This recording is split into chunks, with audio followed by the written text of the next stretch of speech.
다음으로 알아볼 건 이제 투레벨 모델을 만드는 건데요. 그래서 이제 이 다수준 모델링의 기초는 어떤 임의적으로 달라지는 결과 모수치를 탐구하는 거예요. 그러니까 이는 결국 그 임의 효과를 줄이는 건데, 다시 말하자면 이제 표준 오차를 줄이는 거겠죠. 그래서 이제 쉽게 말하면 결과 변수를 최대한 설명할 수 있게 네. 다양한 독립 변수를 찾겠다, 이런 그렇죠. 얘기를 참 더럽게 어렵게 얘기하는 거죠. 그렇죠. 이거 말하자면 뭐 그렇습니다. 여튼 그래서 뭐 이제 프레딕터하고 아웃컴의 관계를 알아보고 싶을 때, 뭐 예를 들어서 이제 이게 SES 수준이랑 수학 성취도의 관계라고 해봐요. 그러면 이제 학교는 이제 어떤 학생들의 사회적 배경에 따른 성취도 간의 갭을 좀 줄이고 싶을 거 아니에요. 그럴 경우에 이제 우린 두 가지의 학교들을 알아볼 수 있을 텐데, 첫 번째로는 이제 모든 학생의 성취도가 일반적으로 높은 학교 세팅을 알아볼 수 있고, 또 이제 학생들의 성취도도 계속 낮고, 또 SES 수준에 따라서 이 성취도가 많이 달라지는 그런 학교 세팅이 있을 수 있겠죠. 그러니까 이런 학교 수준에서의 차이가 어떤 변화를 만들어낼 수 있겠습니다. 그래서 이런 것에 대해서 이제 알아보기 위해서 멀티 레벨 모델링을 하게 됩니다. 그러니까 SES권이 되게 다른 학교마다 성취도들도 그거에 영향을 받아 다를 수 있다라고 해서 네. 학교 단위의 SES 변인들을 집어넣고 보는 거죠. 그렇죠. 근데 저는 이런 시점에서는 약간 근데 좀 의문이 있긴 있어요. 이런 거는 그냥 네.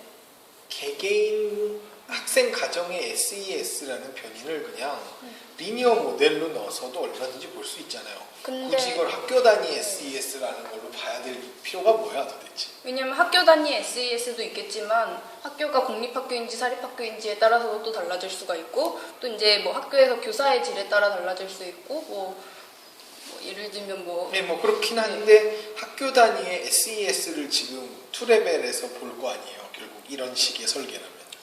SES도 보지만 여러 다른 변인들도 봐서 한 3가지를 더 넣습니다. 그 학교별로 다를 수 있는 네, 것들을. 네. 최대한 오차를 줄이기 위해 이것저것 많이 넣은 것 같습니다. 알겠습니다.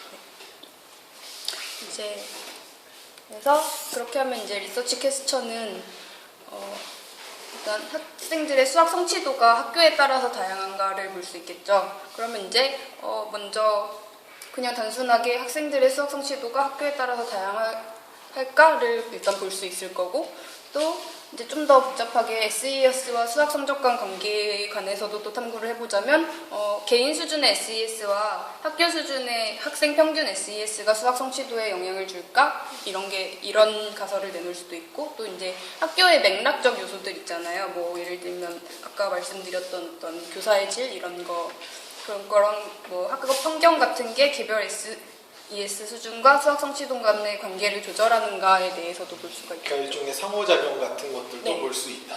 그러니까 그룹 간의 그 레벨 간의 상호작용을 보는 것이 이 멀티 레벨의 가장 매력적인 점이죠.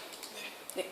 그래서 이제 리서치 퀘스천은 이 밑에 나와 있는 그대로고요. 네, 넘어가서 이제 좀 더 모델을 구체화시키는데, 먼저 이제 단일 수준 분석에서 좀 시작을 해보면 전형적으로 그냥 그 회귀 방정식을 그리게 되는데요. 그래서 여기서 이제 회귀 방정식은 다들 아실 테지만 여기 나와 있는 방정식이에요. 그래서 베타 제로는 절편이고요.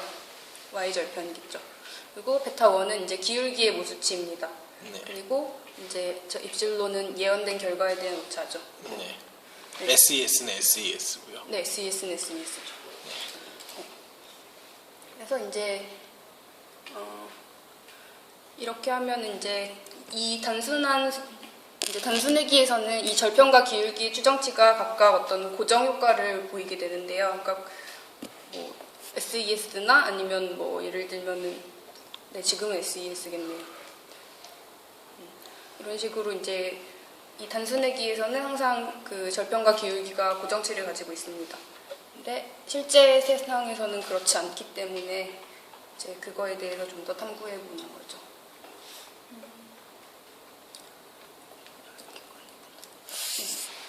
먼저 이제 연구 질문을 검증하기 전에 이게 꼭 멀티 레벨이 필요한지에 대해서 한번 보기 위해서 삼포도를 먼저 그려봐야 돼요.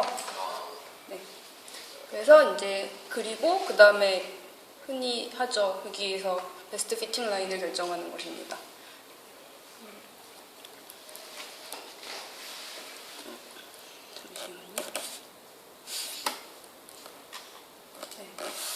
이제 단일 수준 분석에서 문제가 있을 때에만 멀티레벨을 하게 되는데요. 일단 표집이 단순 무선 표집이 아닐 때 이제 중다유기 모델에서 되게 심각한 문제가 생길 수 있습니다. 왜냐하면 이제 데이터가 단순 무선 표집으로 모였을 때 가장 현실적인 추정이 가능하기 때문이죠. 근데 실제로는 그렇게 모집하는 게 되게 불가능하기 때문에 막 몇몇 집단에서는 되게 과대 표집될 수도 있고 또 몇몇 집단에서는 과소 표집되는 어떤 군집화된 데이터가 나오게 되는데요. 이런 경우에 이제 단일 수준 분석을 하면은 그 단일 수준 분석이라는 게 원래 결과에 대한 그룹 수준의 영향이 거의 없을 때 적절한데 실제로 그룹 수준의 영향이 있기 때문에 이런 모델에서 이제 단일 수준 회귀를 적용을 시키면은 좀 현상을 예측하지 못하는 회귀 방정식이 나오겠죠. 그래서 이제 다수준 모델은 결국 개인들이 더 높은 오더의 어떤 사회적 집단에 군집화되어 있을 수 있다라는 그런 생각이 들 때 이제 하는 모델이 바로 이것입니다. 네. 이제 아까 산포들을 그려본 건데요.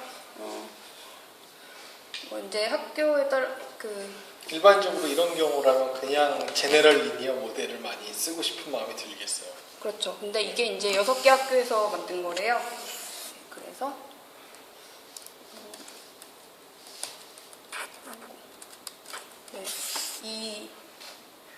이제 이거를 6개 학교마다 각각의 학교마다를 이제 그려봤더니 이제 이때의 가정은 이제 수학 성취도 절편과 SES 성취도 기울기가 학교 간 확률 분포에 따라서 이제 달라진다라고 정의를 하고 학교에 따라서 각각 이제 회기선을 그려본 산포도입니다. 우리가 어떤 분석을 하기 전에 네, 한번 산포도를 그룹별로 분할해서 그래요. 회기선을 한 번씩 다 보고 네. 이게 어떤 다집단을 봐야 될 필요가 있는지를 결정하라 이거군요. 그렇죠. 무조건 다 멀티레벨만이 해결은 아닙니다. 그걸 눈으로 하는 거예요. 네, 한번 데이터 마이닝은 항상 필요하니까요. 그래서 이렇게 해봤더니 실제로 저 왼쪽 그림에서는 이렇게 기울기가 딱 이렇게 정적으로 가고 있는데 오른쪽 그림에서는 되게 회기선이 여러 가지가 있죠. 그래서 거의 뭐 관계가 없는 것들도 있고 뭐 정적인 것도 있고 부적으로 가는 회기선들도 있네요. 이런 거. 네, 이런 거에 대해서 이제 그러면 결국은 SES 배경에 따른 수학 성취도 차이가 어떤 적은 학교도 있는 것 같고 또 어떤 학교는 또 SES 수준이 수학 성취도 차이에 되게 영향을 많이 주는 것 같다 이런 결과가 나오게 되죠. 그러면 이제 기울기가 결국은 각각 학교에 따라서 달라지게 됩니다. 네. 그래서 이제 본격적으로 이렇게 해서 이제 멀티레벨이 적합하다라고 결정이 났다면 이제 멀티레벨을 만드는 5가지 스텝에 들어가게 되는데요. 네, 첫 번째로는 이제 기초 모형을 그러니까 누լ 모델이라고 불리는 거를 만드는 거예요. 이거는 이제 일단 다수준 모델을 만드는 스텝으로는 이제 크게 보자면 3가지 스텝이 있어요. 그래서 처음에는 누ል 모델을 일단 구체화를 시키고 그 다음에 레벨 1 모델, 그 다음에 레벨 2 모델을 구체화하는 겁니다. 그래서 이제 각각 레벨 2 모델은 이제 절편을 설명하는 모델이고 또 레벨 1 모델은 절편을 설명하는 모델이고 레벨 2 모델은 이제 무선적으로 변하는 어떤 기울기에 대해서 설명을 하는 원래 기울기를 고정값으로 뒀는데 이게 이제 이거에 대해 무선값을 부여하는 그런 모델입니다. 그래요? 네. 레벨 1과 2가 그런 차이가 있는 거예요? 네, 그렇습니다. 그러니까 레벨 1과 2가 실제로 그 수준의 차이잖아요. 근데 이제 그냥 단순한 회기에서는 기울기는 항상 고정이 되어 있잖아요. 고정값이잖아요. 근데 이제 레벨 2일 경우, 그러니까 2 수준 이상의 모델이 생길 경우에는 이제 기울기가 랜덤함이 된다 이거죠? 네, 아까 그 산포도에서 보셨듯이. 네, 알겠습니다. 그래서 이제 단계는 그냥 이렇게 보시면 되는데요. 네, 일단 누ል 모델은 이거는 딱히 그렇게 뭐 예언을 하지 않는 모델이에요. 그래서 이거는 그냥 결과 분산을 비트윈 그룹과 위린 그룹으로 분할을 하기 위해서입니다. 그래서 이제 연구자가 학교 간의 수학 성취도 변량 중에 이제 각각 어느 정도가 놓여 있는지를 결정을 하게 해주는 건데, 이제 기본적으로 저 회귀 방정식을 쓰죠. 근데 이게 무슨 소리인가요? y는 베타 플러스 네. 입술 이거가 무슨 뜻인가요? 이제 y는 그 절편의 자, 절편값이 있고 네, 여기 절편값 에러가 플러스 이제 에러죠. 네. 그렇게 해서 보면은 그러면 y에 어떤 기울기를 부여하지 않고 네, 처음에는 그냥 일정한 어떤 중심 경향치 하나가 있을 뿐이다. 네, 평균치만 라고 보는 거군요. 네. 그렇게 했을 때 이제 집단 간 절편도 이제 각각 변량이 있겠죠. 그렇기 때문에 그 집단 간 절편의 변량에 대해서 이제 또 방정식을 세우자면 다음과 같습니다. 베타는 이제 감마 지로와 뭐 이제 이건 에러겠죠. 오차.